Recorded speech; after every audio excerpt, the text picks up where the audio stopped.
Hauntzer putting a little bit of an impact on that there in day one. It's one that MMD doesn't play as well, so exactly. Banning it on blue side, given the power, is surprising, and also a ban towards Svenskeren on the Iverns, just champs that Flash Wolves just don't see very much. I also think the Ivern ban is extremely smart when you are first pick, like Flash Wolves is this time around, because the two champions that Sven has been looking pretty good on is Ivern and Lee Sin. They're happy to take the Lee Sin for Karsa as that first pick, so it puts TSM in a situation where they either now have to ban it or just deal with that trade.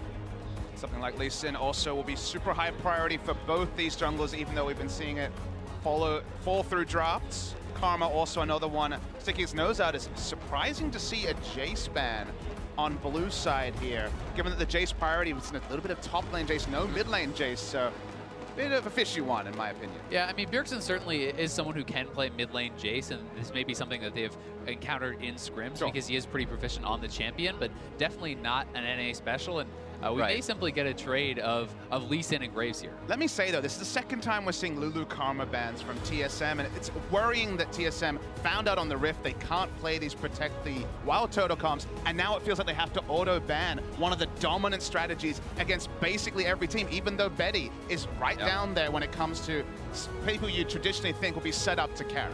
Yeah, and I mean, Betty especially is someone who only really plays supportive AD carries in general, so this is not the guy that you would hope you have to be so worried about this against.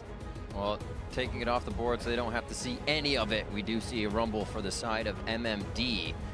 Hauntzer hovers his old Camille picks we haven't seen quite some time here. Yeah, and I mean, were this a patch or two ago before the most recent Camille nerfs, I would be saying he's locking Camille here for sure. But that said, he hasn't brought it out and may not have the confidence to do so after the most recent nerfs. So the question becomes, what does Hauntzer have in his pool that can match up well against the Rumble with Kennen gone, with Camille nerf? Yeah, that big nerf is the nerf to the W sustain off minis. You wanted to kind of max W in a lot of matchups just to have counter push, and this is one you can run, and it is one that Hauntzer has shown that he can play, but he's certainly not a Kled god if they elect into it. However, the Fizz is one that we've perhaps looked over. So we're talking about hovers, all of them good against the Rumble, and he settles on the Fizz. And we have to remember, Fizz also can go mid lane. It has been played in mid lane. Hey, look at those summoners though, so come on. It's very likely, I'll give you that, but we do have to keep in mind that it's possibly a flex here. Jensen liked to play it in mid lane. Some people did play it in mid lane in NA, and I think it can still be a pretty powerful pick if they see a good pivot. And the funny thing is, you know, you look at the summoners, he's changing them up now. It's also a blocker pick for Syndra, because we've already seen from Faker, and historically, that's a strong matchup into Syndra, who is this pretty staple blind pick mid lane, which is so important on blue side. So it is serving double duty, and that's a smart draft from TSM. You have to say, if you are TSM, and if you are a TSM fan, you are very happy with the draft so far. You have Svenskeren on what is probably his best champion. You have Hauntzer, who could be having a very advantageous matchup in the top lane, and I think that it's a lot of comfort picks, but it's also things that make sense within the context of the draft so far. And already show a bit of playmaking for TSM there. They won't be struck. If they're behind, you can get a fish in there and possibly make a play. Always looking to stay ahead, though. Might be tough now that we're looking at a Tahm, Kench, and Graves, and a Rumble for the side of Flash Wolves. And it's kind of amazing that we might see a blind Tahm Kench into an answering Braum for the second time today. When it was from SKT, that was very much showing that it was going to be the Twitch. It was going to be a hyper carry. So the read, when it comes to double support bans,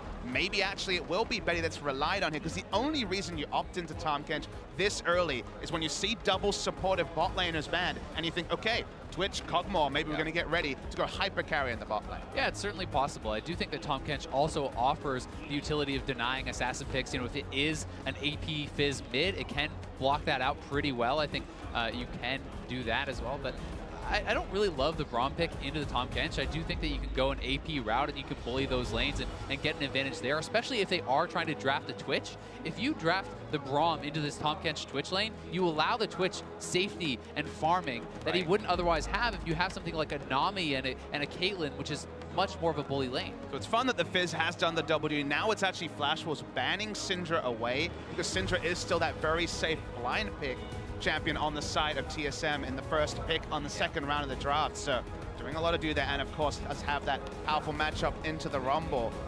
The Zed is certainly a respect band to Maple, one that he was famous for at previous international tournaments. Surefire initiation taken away from Betty on his support playing AD carries. There's the Ashe out. Now what I'm expecting here from TSM, Betty is known for playing the 3 supportive AD carries. You ban out Ashe, now you first pick the Varus in the second rotation. Then you're saying, well, your only comfort pick is now jhin, which we're not worried about at all. As well. He can play Ezreal, but he has far fewer games on things like Ezreal and Caitlyn and these sorts of champions. So I do think the pick ban shows a lot of preparation here from TSM and has been pretty good so far. We'll wait to see if they go with the last step. The other thing to like also is that Ezreal and Tahm Kench as a duo don't really have a lot of synergy. You normally take Ezreal because you can go for a riskier support because you have so much safety on the Ezreal, and the two of them don't push very fast either against the Varus Braum. Even Varus would do the heavy lifting there, so you're right. Based on reputation at least, they've got a really good spot in terms of approach to the draft.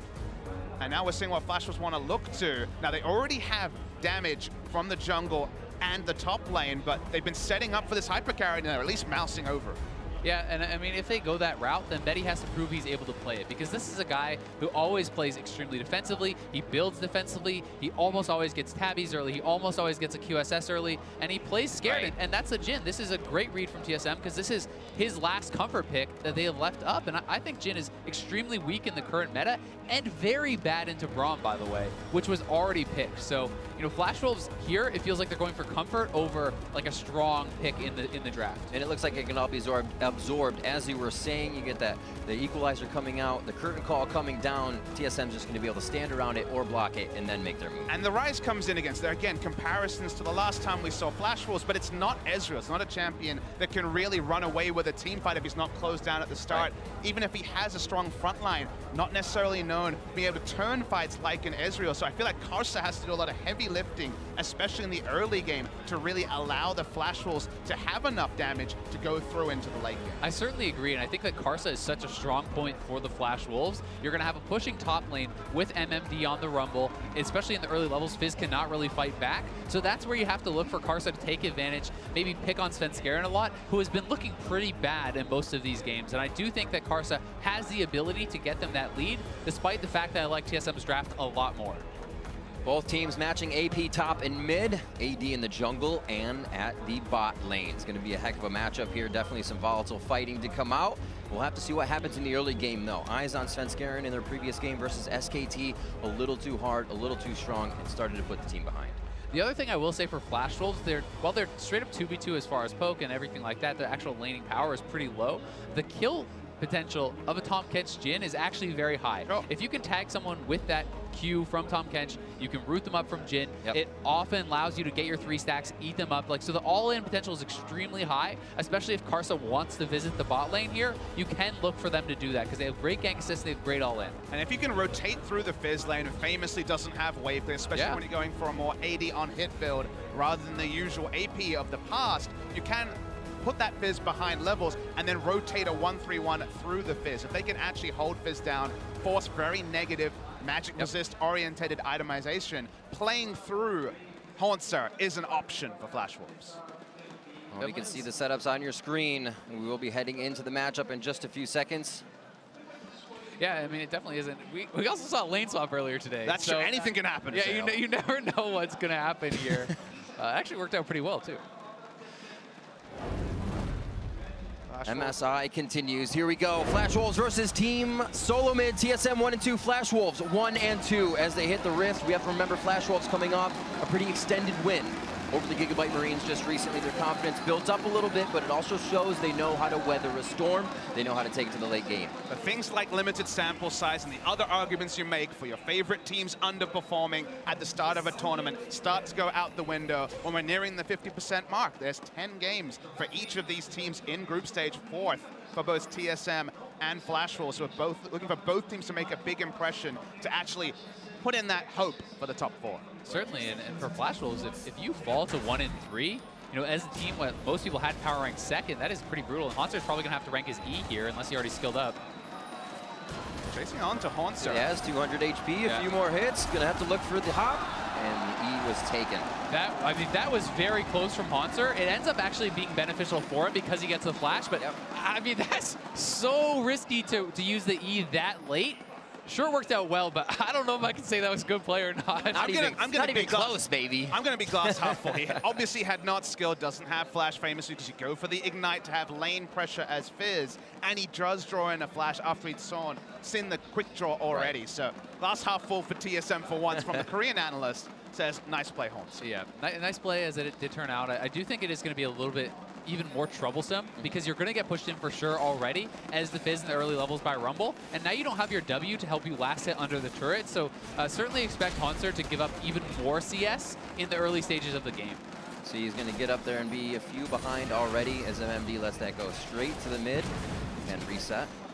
I should say start, as it hasn't even started yet. And jungle path of Karsa is actually a little bit unknown here, just because they don't have full control over any quadrant of the jungle. So where he paths from red buff, it'll probably just be predictably to his blue. But because they spent so much time chasing down Hauntzer, there was no double ward in the top side. The single ward around the entrance to Raptors goes down. So usually when we see those sort of invades, it's for an information rather than necessarily focusing on the kill. But it got so close, the information could never be drawn out.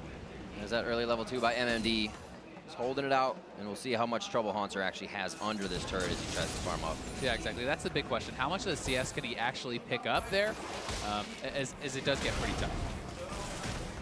A few love taps in the bottom lane as Betty and SwordArt. As we said, they're not going to have too much pressure from this lane, are just able to keep putting the auto attacks on, threading them in between the CS. Not much of a lead there as all lanes are quite even. Starting things off, just Karsa's flash down.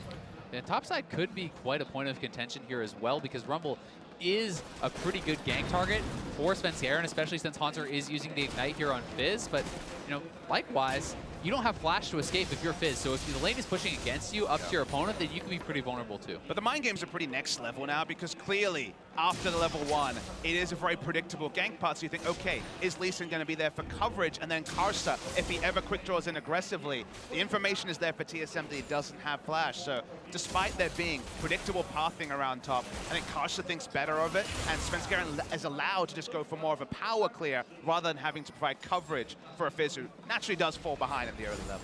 And they have spotted this Graves actually over here. Sven now spotted out as well. Not sure if he wants to take this fight since he is down a level. Both double buffed up. He chooses not to and make sure he has clear vision with the Scryer's Bloom.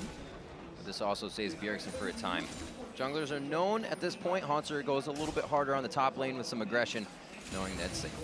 I feel like this could definitely be a game that drags out to the late game. This does feel like it goes to 30 to 40, 50 minutes. You'd actually look and say, okay, who does that really benefit? My first impression is definitely TSM, just given that Fizz can really take over a game like this after a couple of items, can naturally itemize into both of the people he's likely to split push against with something like a Spirit Visage, just investments into magic resist. So we were talking about, okay, hold down the Fizz, then try to play around him. The converse is give Fizz a free laning phase, and the pain is pretty inevitable as well. Definitely is, and even if you want to go for more of an aggressive split pushy build, you can go for things like Wit's End, which also work extremely well, I think, on both of those matchups. I'm waiting for the Trinity Force Pork. That's my favorite build. Of course. I remember Zatai building that way back when we saw the introduction of this top lane Fizz. I mean, that's certainly standard. You do expect those two items, but sometimes you can go even more aggressive than that. I come from the Korean region. They build a lot of magic resist. Maybe we get a Trinity Force. We've never seen a Bork. I've been hoping and praying for one. So Okay. the full deep. Get that a lot in if I get that from Hauntzer, I'm ready. Yeah. Body's so ready. He's just not asking hard enough. So you see Lost Chapter tier being stacked up by Maple now in mid, as we would expect.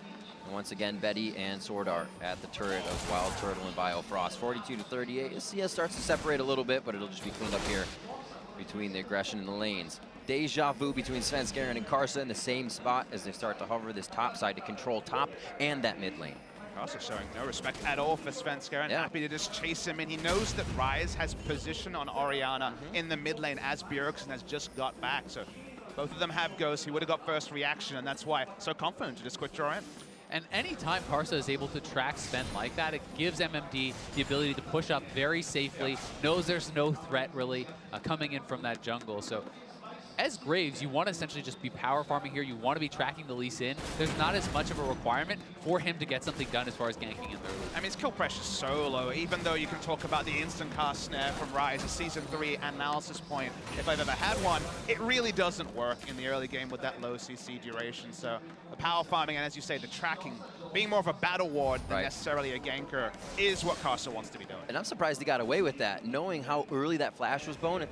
It's easy to say 5 minutes there. He didn't have it for 40 seconds, and they still gave him a little respect. Hauntzer is 6 now, so if Rumble steps up to the wave, look for the fish, and they're going to go for the all-in. Calm dim. There's the 6 from MMD as well. He gets the flash forward. Damage down to half HP. They could be able to finish it. Smoke screen comes out, and they drop MMD. It's not enough mitigation from Karsa, and it looks like he will not pick up anything on the outside. That was really well done from TSM. Sven moves up right as Hauntzer is going to hit level 6, and they know because MMD had the earlier base, they have the XP advantage and will hit that ultimate at a perfect timing. They get the flash, they get the kill, and the first blood on the guy who's going to be their wing condition late game. Exactly, it's perfect stuff for TSM. We're going to see the replay. Even though Karsa had coverage earlier, no wards are down to actually track Lee Sin. It was smart pathing for Svenskeren to just go for a pure lane gank. He doesn't need the level 6. MMD's only going to push the wave back. And even though Karsa flashes in, with level 6, perhaps he can turn it around, but hadn't achieved that yet. He just got that flashback. Using it off cooldown, getting value That's out how of the it flash. is, yeah. Have to. No investment banking on the flash from Karsa. Recurve, Vampire Acceptor for Turtle. Serrated and some long swords for Betty, so they're kind of matching damage. As things calm down after the top side, Karsa's back to get red. And it looks like we got a little help from SwordArt here. They don't head towards mid, though. I mean, everything is pretty stable across the map, but top lane is going to be very scary for MMD. You're going to see him playing with much more respect now. He can't just blindly push up, because if you shove in Hauntzer and his fish comes up, he will all-in you and chase you down in this lane. So you have to be pretty careful now as MMD. I mean, MMD's been in the spot a few times already this weekend when it comes to being behind. Hauntzer isn't going for any defensive itemization, again, like I'm used to, where it's usually Spectre's Cal before the start of the Trinity Force. Right. So gank might work as well. Flash actually forced out of Betty. Kench was roaming for awards, so let's say good trade there. Just the ultimate from the Varus, traded for the flash. Yeah, it's going to be very defensive lane. Now a control wall that looks very aggressive from Hauntzer, the top lane brush. It just doesn't feel like MMD will ever have the breathing room to be able to roam down and clear it. And that's the one word you feel you don't want to place, because you never have pressure on it, but Hauntzer's going to be able to camp right on top of it.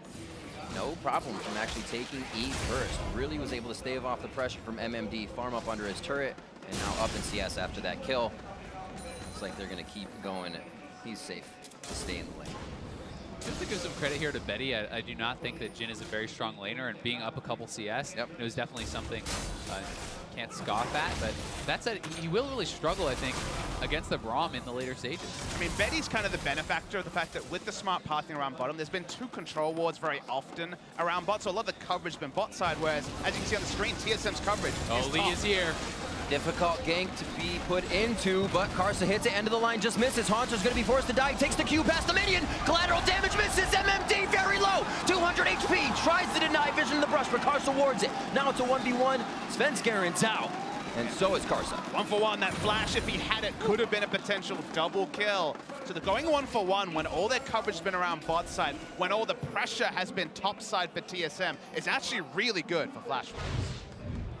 Yeah, it definitely is. And Hauntzer just did so much damage at the start of this fight. The overheated Flame Splitter really chunking him down. But a lot of credit to him surviving so long here, allowing him to get that extra bit of damage out and make it a 1-for-1 and not just a complete tragedy. It does make me return to itemization. A lot of base values are there for the Fizz. I don't feel like working towards a phage is really needed compared to, say, for example, building into a Spectre's Cal, because you will inevitably take overheated Flame Spitter damage. The trades go much more one-sided if you can shrug off the damage largely from the rumble. Yeah, it's definitely a more risky build, and you know, Spectre's Cal much more, I think, consistent there. But that said, when you hit an early training force, it can be scary. Oh.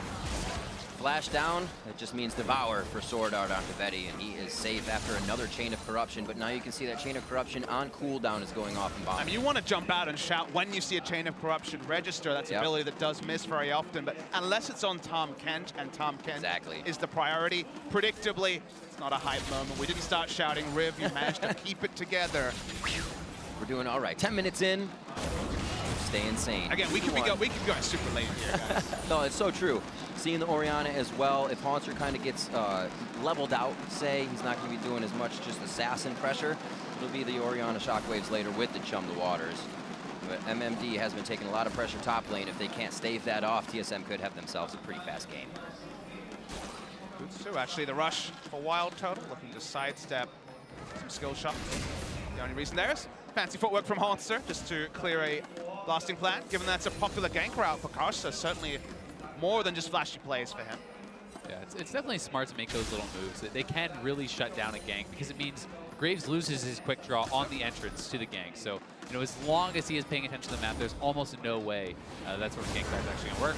I was going to say, interestingly enough, an untouched mid lane, but now Bjergsen getting hit. We saw the Abyssal Voyage come in. Now the curtain call, if he can just dip and dodge, he's not even watching the show right now. He's out and it's easy.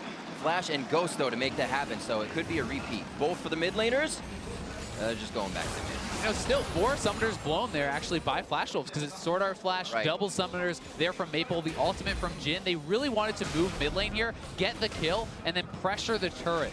They're trying to take down the wave clear of Bjergsen. And that's the further loss is, okay, summoner spells, but Varus got free time in the bot lane. WildTurtle picked up unanswered CS when he was losing CS. And okay, it's still a few CS behind. But when you invest so heavily and have to kind of walk of shame all the way back to bot lane after picking up nothing, then, you know, Flash Wolves lose out on just a couple of 100 gold and also pressure that was clear on the map before they made that grand rotation. Well, looks like TSM won a little bit more, maybe first turret in the game. Dragon could be dangerous with MMD equalizer. We'll have to see. Been something Sven has really struggled with, getting caught out on invades. Looks like he is actually going to make it out. The burn doesn't take. Oh no! This is time and time again. Svenskeren doing aggressive invades. The lanes are not in a position to help him if he needs it. And not only does he miss the smite, he doesn't even use it, which would have meant he got the health back and probably survives that. So didn't even get the smite off on the red, dies for it, and blows his summoner. It's pretty tragic. Great plays by Flash Wolves to pinch down on these. They're saying, yeah, we're taking hits, but that doesn't mean we can't punch back. And the Svenskeren, again, as you said, in the jungle is one way they get back. And just to harp on the Svenskeren, you know, watching the NALCS from afar, of course, you guys both casting it, it feels like very often we see misreads from Svenskeren around when and where TSM have pressure. Sure, back at Worlds last year, a lot of great invades, a lot of contention on the Raptors. But okay, flashy kill by Karsa, but it's a symptom of a larger problem for TSM in that Svenskeren and his lanes are not passing information, are not pressuring equally, because this happens too often. Once in a while, sure, but basically every game, unacceptable. Yeah, definitely agree. And I mean, Karsa does get some credit for cleaning that up, and it is an area that we talked about where Flash Wolves should have an advantage. And lo and behold, he is 2-0. He's farming very well on the Graves, and he's going to be a big threat moving forward. Just going to say, impressive to see all the pressure he's been creating, and the guy literally has hardly ever had Flash through the game in the enemy jungle in the face of a counter gank in the top side, and he's coming out on top for his team.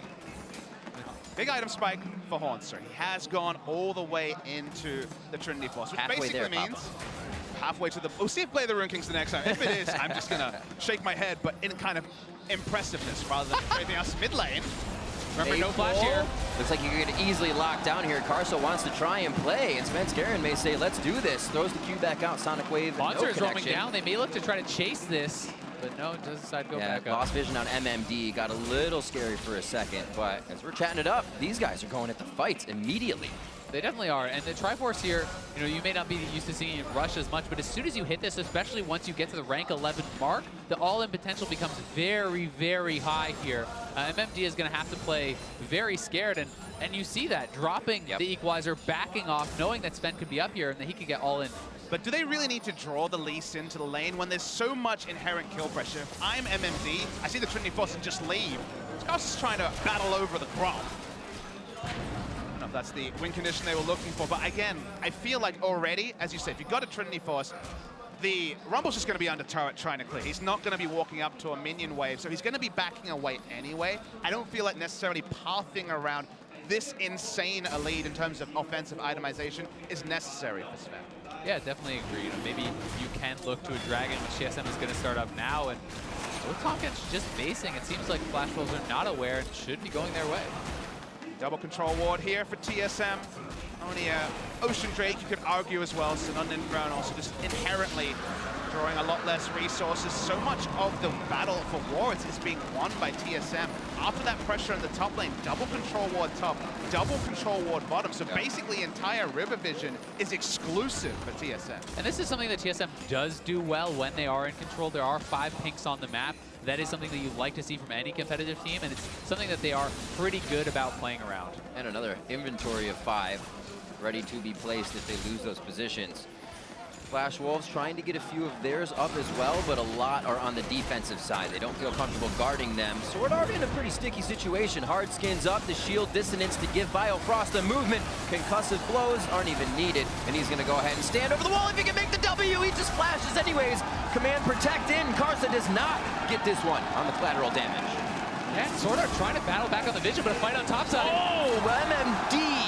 Doing about 200 HP to Hauntzer, but he zeroes out the Rumble in the top lane. TSM win on both sides. The lure of killing the control wards forces the overset from SwordArt, and predictably MMD is taking out proxied between turrets in the top lane. So massive win for TSM, and you come back to the control wards. What it means is that TSM, with the scaling comp as we identified, is in comfort in multiple lanes, and that's why they continue to inch forward exactly as they dropped. Yeah, and I mean, if you hit the fish here, beautifully played from Hauntzer, Q's forward to get the extra range to land that fish, and then there's no way out for MMD, has no flash, and that ignite on the Fizz gives you so much extra pressure. And this time Svenskeren's there, again unnecessarily, but he gets to see the sick play right up close, so at least he got the front road.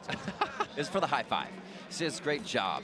Only about 1,000 gold in the lead with all this action, but I feel like the pressure is going to start coming tenfold in turrets for TSM on the next one.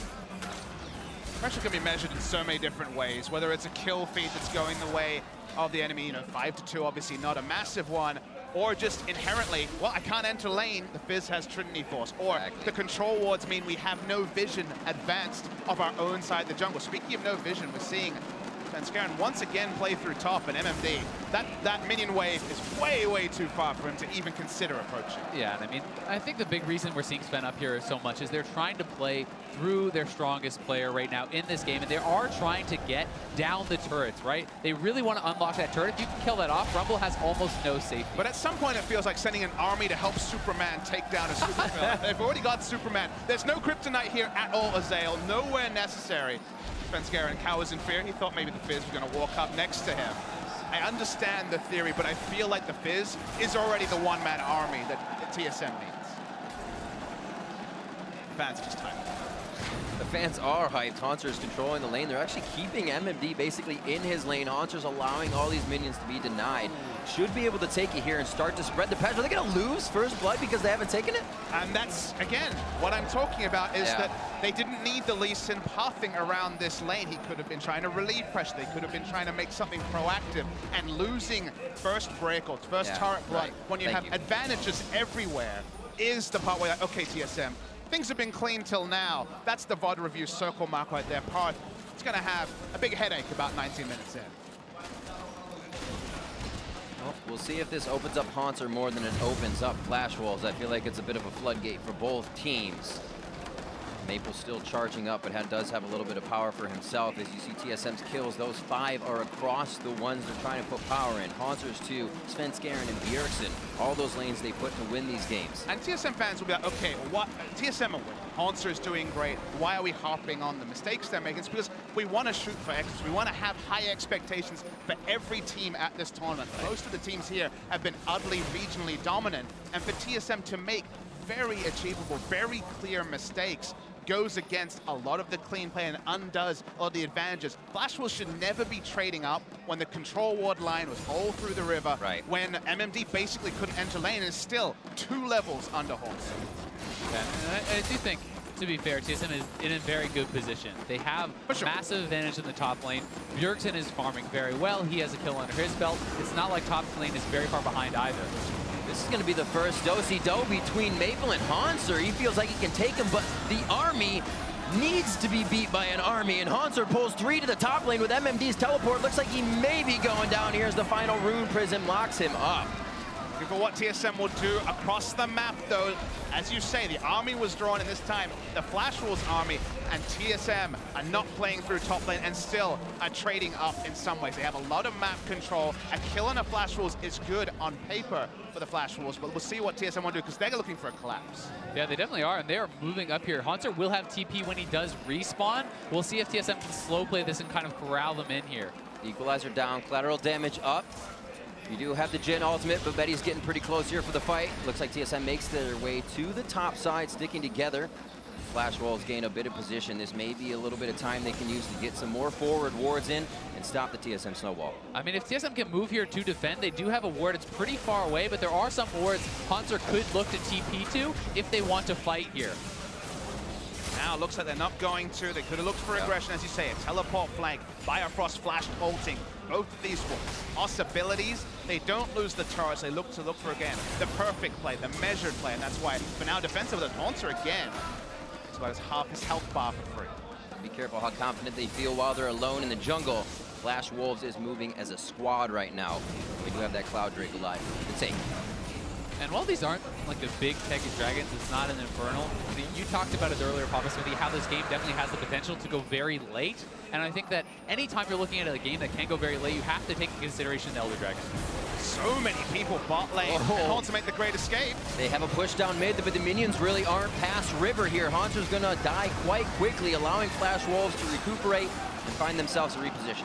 And TSM just don't have the waves in the correct position to actually get anything off this. They can't really threaten Baron in time. Mid lane was not fully pushed up. They're going to try to move top and have Flash Wolves make the recalls and see if they can get up there in time, but looks like Equalizer is available, so Rumble's probably just going to drop it.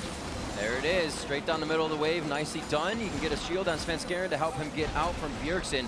But they're going to try and take this turret as much as possible. Who gets the turret? It's going to be Sven. And they're actually just going to safeguard their way out. Not really traded here on the bot side. Betty was choosing to back or go, and it looked like he couldn't make a decision, so he will just back.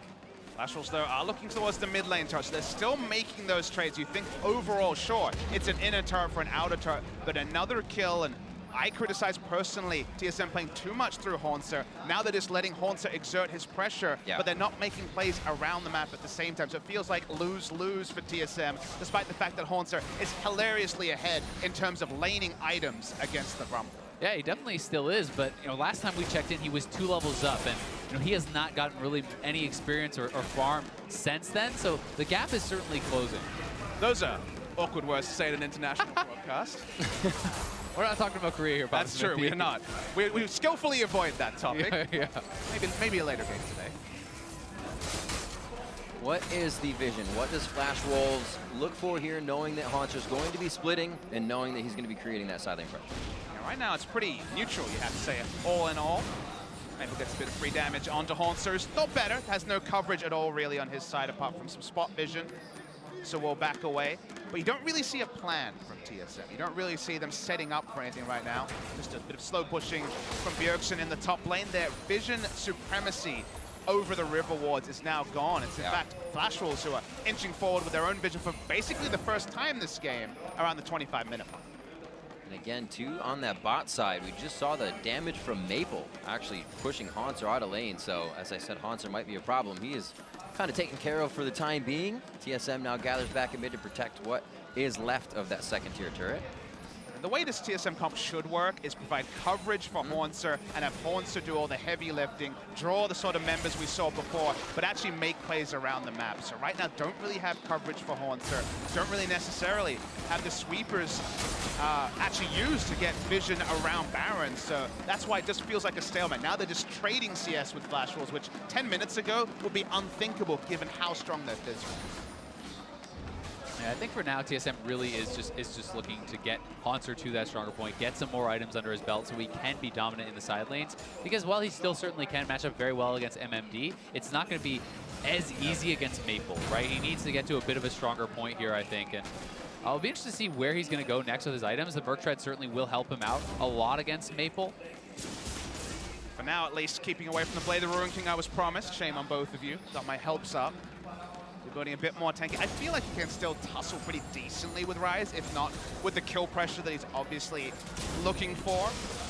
And it has to be the plan, just because otherwise you're opting into team fights against a Rumble who still has been able to put down the core items. And Flash Wolves do have good team fight options. Sure, you could look at something like the Orianna, but again, I feel like pure 5v5s is not what TSM was ever opting into the moment they cemented Fizz versus Rumble.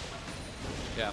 It's certainly true, but there is always the playmaking ability, with champions like the Lee Sin, a relatively low mobility AD carry on the Jhin. So, you know, TSM definitely has options. I don't think that they're trumped in team fighting by any means, and I think that they do still have side lane options. And this game going slow does not necessarily mean that it is a disadvantage to them. That said, Karsa is extremely strong, and his damage output is going to be massive in the team fight. So I think Flash Wolves is going to be looking for picks, looking for engages, you know, with the Tahm Kench ultimate, the Jhin ultimate. And if they can get kills, they'll probably try to force Baron. With luxury itemization even for Karsa. He's got a Vamp Scepter in the inventory, not an item we usually see. Play the Ruin King was played by a couple of Jungle Graves in Korea, so it was messed around with without necessarily being popular, so maybe a snowball build here. An alternative to the Phantom Dancer, which I think is more common on the Graves. Yeah, we've definitely seen it in NA as well. You know, definitely snowball item contracts, kind of having his famous Quadra Kill Graves game. He went for that too. This time, TSM, you see the plan. No one is trying to enter lane against Hauntzer, so they're trying to get as much vision around the quadrants of Baron as possible without necessarily being able to cement a threat onto it, because they just can't actually put a control ward on Baron and not have Flash Wolves clear it out. And this is where the rest of TSM has to be very careful. They need to be clearing waves, but they can't overextend. If you get caught out at this stage, when there's, you know, people missing off the map, when Hauntzer is trying to farm on the bot side, it can be pretty bad. But it is Lee Sin Braum that can do a lot of the heavy lifting when it comes to clearing, and they can both play Ring Around the Rosie, it feels like, and get out of basically every bad situation. So sure, WildTurtle randomly getting caught clearing a ward is something that could happen, but the percentages here for TSM on being able to pretty aggressively use their sweepers, of which they had 3 a moment ago, now back to 2, to me is pretty relevant safety. Caution begins to compound on itself for each team, as well as you see the item spikes come out, and then everybody realizes, well, every summoner's up for everyone, so a flash play can be a possibility. Keeping that distance is keeping these fights from happening until they have the perfect vision. Here we have another sweep coming in from TSM to gain control over the top side. Another Cloud Drake is alive, and it synergizes pretty well with Flash Wolves' composition, Storm Raiders, Ryze, and the rest of their comp. We'll see how they play this. Finally, a wave is pushed up from Hauntzer, who hasn't been able to get wave pressure onto the turret. Take down a free objective. They do have control, as you say, around the Drake, because that is an equalizer. Oh, Biofrost gets locked up, throws up the Unbreakable, but he is broken and taken down. That is a 5-0-0 Karsa. No one else on the team has been able to pick anything up. But it is all right. They are behind him for the damage, and they continue. And that is exactly what I was talking about that TSM had to watch out for. You know, despite Braum being pretty tanky, you still can take him down if you're able to land the CC. They do so, and now Flash Wolves is going to try to press the issue. Turtle is topside. This is a 5v3. Turtle trying to clear that wave out quick. He puts a hail of arrows and a piercing arrow through it, and he will be able to make it back. With the Fish ultimate down, Orianna's not enough wave clear alone. They need the Varus there to help out, just because the rest of them aren't really feigning aggression anyway. We're going to see the replays. The equalizer out of context is so well layered with the W from the Jhin. Beautiful stuff from Flash Wolves. Not necessarily something we've seen necessarily from them in this tournament compared to the LMS performances. Also off screen was a second Drake picked up by Flash Wolves. Yep. Gotta go fast. Also, Hauntzer's TP blown towards the end of that fight. Means his pressure is going to have to be a little more roam towards his team now. Yeah, he's definitely going to have to play around that, because, you know, this is a TP down, Fizz in the bot lane. Baron is certainly a threat at this stage of the game, almost 30 minutes in for Flash Wolves. Hauntzer's going to have to be pretty careful, and TSM cannot afford to get caught whatsoever now when your top laner does not have TP, because one death will mean a Baron force, I think, from Flash Wolves. And they're not even letting him get this first turret. Hauntzer says, I can just pressure this down quick. I'll be with you guys if we really need it. But Maple says, no, you will not. Having this first tier continues to push it back towards Hauntzer so quick. He's going to keep his time. Yeah, Flash Wolves have done a really good job, I think, moving around the map with their lane assignments. I think, you know, getting MMD out of a hard position by moving the team to take down Hauntzer multiple times, then having Maple answer him. They have really found intelligent answers, and now comes the flank. Almost gets the hit. Biofrost getting pushed in. They go onto the tank once again. Svenskeren in the back line getting hit up by the curtain call. Bjergsen's the next one. Svenskeren trying to get between the licks of SwordArt and himself, and Betty's now on the other side. They almost don't have an exit. They need to create one, but they can't find one. And Svenskeren's low, almost going down. Command protect. The dissonance not there, so the team can chase Bjergsen, chum the waters from Hauntzer. There was no teleport. It's been a long walk for him, and Turtle tries to turn it around. 3v1 goes down versus Betty, and that's 3 down versus 1. Turtle coming in on like a flank there, and this is what Flash Wolves wanted to do. They get the engage. Hauntzer doesn't have TP, and Karsa, if they can take down Hauntzer, this is for sure, I think, going to be a Baron. Pops him over the wall, a 2v1 now. Bjergsen there, low on mana, but should be able to dance around this one with Hauntzer. Karsa down. There's a shutdown, much needed for the team. They're still under enemy lines. They still have to find a way out. Jhin and Ryze fast approaching and not much space to juke. You just close your eyes, you know, Papasmithy. They're going in. Bjergsen gets an auto attack. Hauntzer's been able to playful and trickster. One more shot, he should be good as it heats up. The realm warp forward as the deadly flourish misses. And Hauntzer looks like he's able to squirm out of this one, but you can't say it too soon. One shot from Betty is all it takes. And Betty was under no pressure about 30 seconds ago when the fight started. It was kind of a calamity of errors by TSM. Remember, Hauntzer teleported last time. No way to enter this fight, and you expect Fizz to be the one messing up the backline jhin instead. Free shooting gallery for Flash Wolves. Hauntzer just continues. He thinks he's just going to take a turret, but there's no way for TSM to exit when they've juked this way, and it feels like Flash Wolves get everything, the ice cream cake, the cherry on top. It's all given to Flash Wolves. I mean, TSM just postured way too aggressively without having TP on their top laner, and I do think that, you know, Bjergsen and Hauntzer make the best of a bad situation by surviving and delaying, but now it's Flash Wolves on the Baron with those res timers. Right back into it. This is the control you look for a team. If Sven comes in, do they stop and kill, or do they continue? 2,500 health on Baron. Curtain call, stopping Biofrost and Turtle towards the backside. A piercing arrow and Sven to be over the wall. Chain of corruption to lock down the team. It's going to be hit by Karsa, and now Sven's in the middle. Sven goes down, and Turtle and Biofrost can't do much. And those were the sort of Barons that Flash Wolves was not going for yesterday, so credit to them. It looked like a 50-50, but in the end, they thought through it really well. Once they saw the Chains of Corruption come through from Turtle, then they burned it down. Svenskeren far too late to come in. And it's not something we talk about a lot in League of Legends, but split spawns, when you have very long spawn timers on both Hauntzer and Bjergsen, that was the window to go for Baron. So even though there was 3v5, the Baron was easy to tank up, and Flash Wolves pulled the trigger for once, and that actually opens up the first sizable lead of the game. Yeah, and I think Flash Wolves has just been playing such a good game. Like using the Rumble ultimate in combination with the Jhin and the Tahm Kench cult coming in, they're just finding picks on TSM time and time again, and they're able to force these fights in ways that TSM doesn't seem to be ready for. But they've had such a long leash, Azael. That's my surprise, is that after the early game, you wouldn't think they could just think about their Rumble ults, group Fizz 5, and never have to respect Fizz. But it felt like Hauntzer was in a lane alone with nothing happening for the majority of the 20 to 30 minute phase, and then Flash Wolves could finally layer ultimates like we saw between Betty and MMD and make things happen under no punishment around the map. It wasn't to the extent that we saw against Gigabyte Marines, but Flash Wolves can weather the storm. They continue to take hits here, possibly again the team starts to close in on Svenskeren and Hauntzer. Zanya's in, Svenskeren wants the kick back. Glacial Fisher comes out.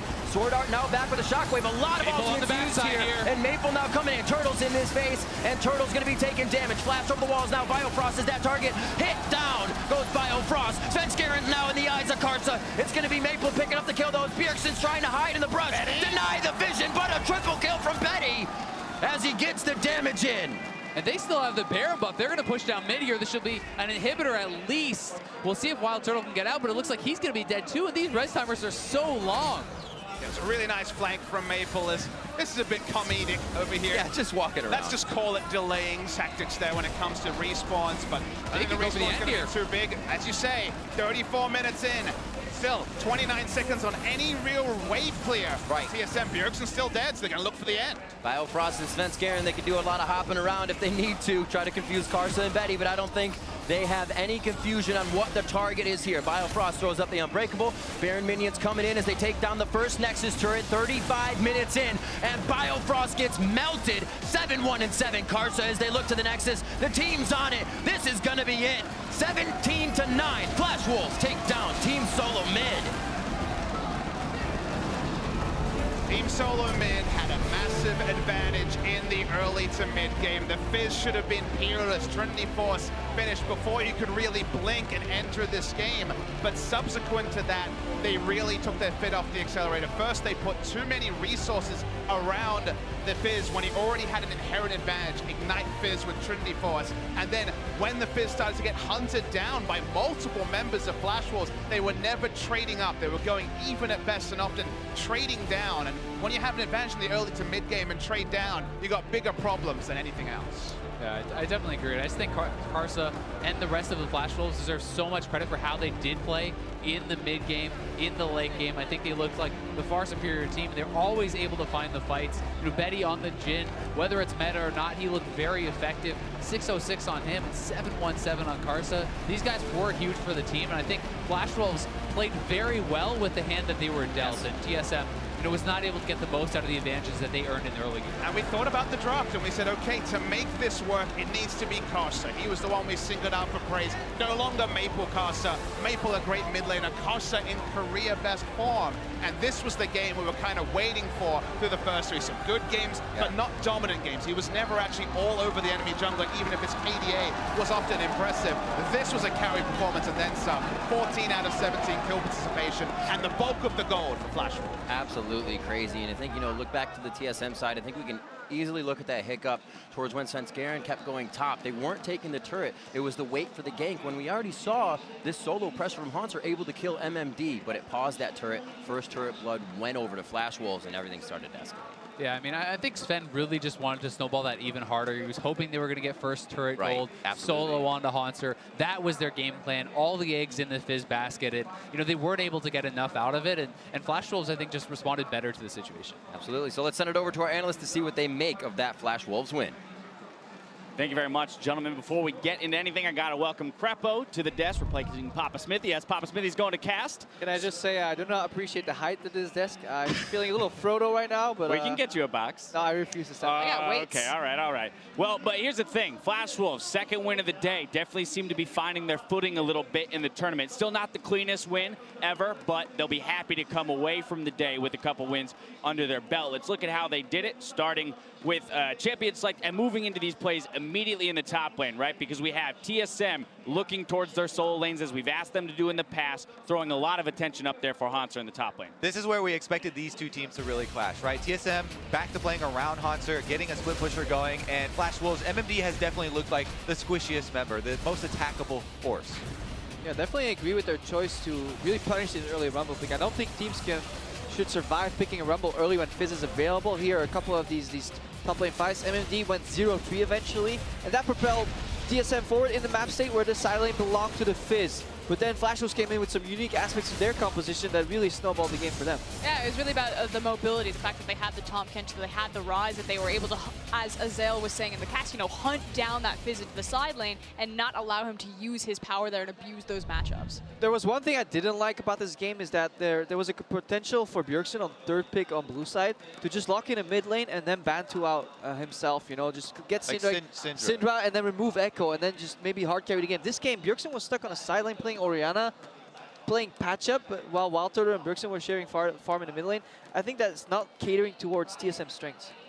You got something to add there? I 100% agree, but I kind of wanted to move it quickly back. We kind of skipped over MMD a little bit, and it's like this question mark of his effective champion pool seems relatively small, and I was curious if that would continue to punish Flash Wolves in their draft. You know, they might be pinch and might have to early priority pick champions, like you said, blind picking that Rumble. And I think it's something now like a target on Flash Wolves that we need to check in on for the rest of the tournament, because if they need to get him on certain champions that he feels he can only play, if he can't reach out to the Fizz, if he can't look towards the Kinnan, that's a huge gapping hole in their plan. Especially when you're looking at other top laners like 957 or Huni, who have put up very solid solo performances. I'm going to push us ahead to another replay. 22 minutes in, Hauntzer here getting caught in the bot lane. So with this advantage that was built, handing some advantages back. Yeah, I mean, this is a one play as well where they just knew that the Flash Wolves were taking this Drake. And Hauntzer, even though he has this one ward over on the other side of that Tribe Rush, against this composition that has so much mobility with Tahm, Kench, with Ryze, you have to be more respectful when pushing out these side lanes, and they collapsed. Exactly, and this is also where TSM fails as a team, right? When Hauntzer is playing forward, they need to try and get something ready on the other side of the map. They weren't in time to get a Baron, maybe contested, because you can bait double ulti there and have Hauntzer buy time if you get the cross map. But TSM, again, as a team, were falling short. All right, and then our final replay is going to be that big one near the red buff. This is kind of a game breaker if it hadn't happened already. Yeah, and this is just such a chaotic fight. Again, it's the mobility that helps helps Flash Wolves get into position to start this off. They get them into a choke point, and it's just getting attacked and ripped apart from every single angle here. And what it highlights very well is that if you're stuck on a side lane where Hauntzer is being matched by the Ryze is bringing Ghost to the party. So what TSM is looking for essentially is a 4v5 where Hauntzer TPs in early. Yet what ended up happening every single time is when this Ryze went to the other side of the map, TSM's 4-man squad was not waiting for Hauntzer to push in that bottom lane. Instead, they went deep into the enemy jungle and they got punished for it. Yeah, and you could tell they were a bit out of sorts there in the mid game. They made that call to go back out into the open, into the Baron area after Hauntzer's teleport was down. So they didn't even have that option to ever even up the numbers in a 5-on-5. And, you know, really good use of that Tahm Kench and the mobility by Flash Wolves to catch him. And what's super cool is that this is finally the Flash Wolves being decisive in a mid game. You know, we've constantly seen these games where they seem indecisive, they kind of stall things out, it turns into a hiatus, but they use their composition so well to kind of band-aid that effect. Yeah, I love this style from Flash Wolves where you use these repositioning ultimates like the Ryze or the Tahm Kench combined with their normal vision control. I think that's really well for them.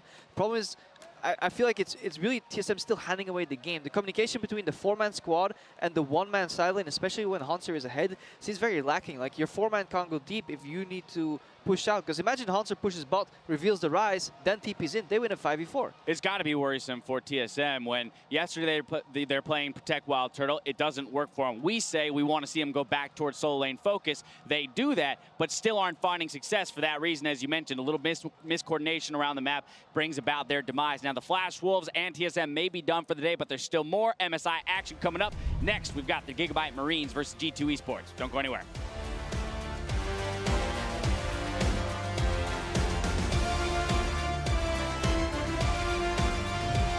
There's the 6 from MMD as well. He gets the flash forward. Damage down to half HP. They could be able to finish it. Smoke screen comes out and they drop MMD. It's not enough mitigation from Karsa. Hauntzer's going to be forced to die. Takes the Q past the minion. Collateral damage misses. MMD very low. 200 HP. Tries to deny vision in the brush, but Karsa wards it. Now it's a 1v1, so the team can chase Bjergsen, chum the waters from Hauntzer. There was no teleport. It's been a long walk for him. And Turtle tries to turn it around. 3v1. Goes down versus Betty. Svenskeren now in the eyes of Karsa. It's going to be Maple picking up the kill, though. Bjergsen's trying to hide in the brush. Denied